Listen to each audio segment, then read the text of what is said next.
FESTIVE ROAD, the consultancy on a mission to create better travel and meetings management. And today I'm here in conversation face-to-face with Paul Deer from SAP CONCUR. So hi Paul, great to have you here. Thank you for inviting me. How are you enjoying the show? It's been very busy. Yeah, very busy indeed. It's great seeing so many suppliers and colleagues, ex-colleagues, travel managers. So yeah, it's been really good. Okay, fantastic. So we're here today to talk about the future of travel and 2022 and beyond. So if we look at 2022 and beyond, what are the key things that you think that travel buyers should be focused on? Absolutely. So I'm sure you've had numerous conversations about sustainability, duty of care, savings. But the key really behind all of that is data. And what we're seeing at SAP CONCUR is an increased percentage of bookings being booked off-channel. Okay. So we have a product of TripLink, not that I'm going to make this an infomercial, because there's other products in the marketplace. But what we're seeing is more and more bookings coming through that route into the data. And so, as I say, there's an increase in the sort of sustainability, the savings tracking of that, but you need the complete data set to manage it. Yeah, absolutely. Why do you think that's important for travel buyers? Do you think they are focused on that at the moment?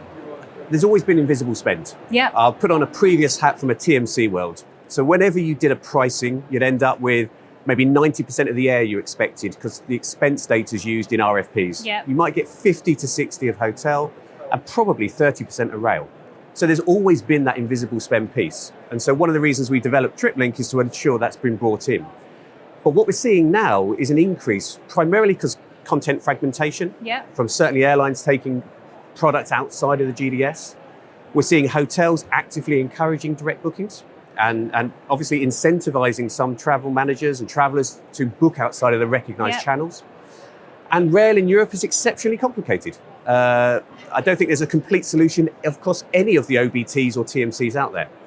So because of that growth, you've got to still try and track the sustainability. I mean, we're talking about here, just an example, modal transfer from rail to hotel, from air to rail. Yep. Now, if you're not tracking all of your rail bookings, you're not seeing that move for sustainability. Now, if you've only got 30% going through a recognized channel, the only place you can see that is if you bring it in, either through expense, but even through expense, you're not seeing it moving, you're just seeing it being reported. Yeah. So there's an opportunity there, I think, for travel managers. And I think one of the key things is make sure you get as much data as possible because it gives you a true picture of where we are today.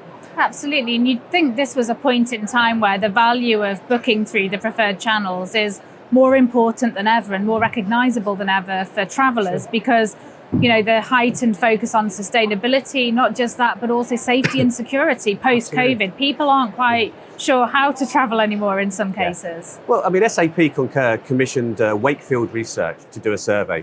Nearly 4,000 travelers, 700 travel managers over 25 marketplaces. Now, 46% of the travel managers said they expected or will allow bookings outside of the recognized channels. And 39% of travelers said they needed the ability to manage to make bookings outside because there's things that they can't book today. Ancillaries, for example, or I say the fragmentation of that content, they can't get to the content, so they're having to book outside. Yeah, and I know I have seen that research as well, and it was really interesting to see this strange kind of dichotomy that said that the more stringent and mandated a policy is, the more likely travellers are to go outside of policy and preferred booking channels. So there's a real message maybe out there to travel managers to engage with their travellers, find out why they're doing that, to try and bring them back into the programme. Absolutely, and as I say, TripLink is there not necessarily to encourage bookings outside of the channels, but it's to give the visibility to the travel manager to make some decisions. Yeah. So you know which travellers are booking outside a channel, you can work out why they're doing it, and is there ways to put in place to stop that happening? Yeah. So it's not there to encourage, it's there as a safety net. Yeah. And I think for all travel managers, that's important. I think it's about having the right preferred suppliers on your program as well, because if travellers are constantly booking outside of the preferred channels, you wonder, is it because they want greater agency, greater control over the type of suppliers they're using or the type of room types they're booking in hotels, things like that. Exactly, but I think travellers don't deliberately do something against policy. Yeah. But because there's additional fees, but maybe booking through a GDS, so certainly some of the European carriers are charging GDS surcharges. Yeah. And also transaction fees from TMCs and so on, they think they're doing the right thing by saving money, by booking outside of those recognised channels. So it's not, we're not here to sort of chastise the traveller. They think they're doing the right thing. Yeah. We just need to make sure we capture that so that we can track it. Duty of care, security, sustainability measurements, they're absolutely key today. Absolutely. So if you could give travel buyers, travel managers one piece of advice on what they should be doing next, what would that be? For me, there's two things that I would do. One, I would take my TMC data and my expense data and go, what's the difference? That difference is invisible to the traveller at point of booking, at point of stay.